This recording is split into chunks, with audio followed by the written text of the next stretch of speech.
Hello everyone! So today we're here at Alaminos, Laguna.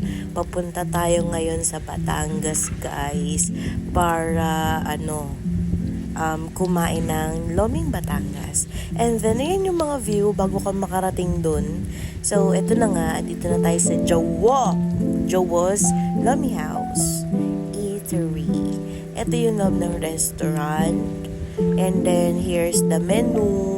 Hindi lang lomi tinitinda nila. Meron silang pansit, silog meals, meron ding lutong ulam. Super sarap ng lutong ulam nila dyan. 10-10 ang rate. Ang sarap ng ng tokwat baboy. Tas ayan, dinuguan tsaka puto. And ayun, piniga ko na yung kalamansi kasi partner yan ng lomi. Ayan na yung lomi guys. Sobrang sarap ng lomi dito. Walang makakapantay. Yun lang. Bye!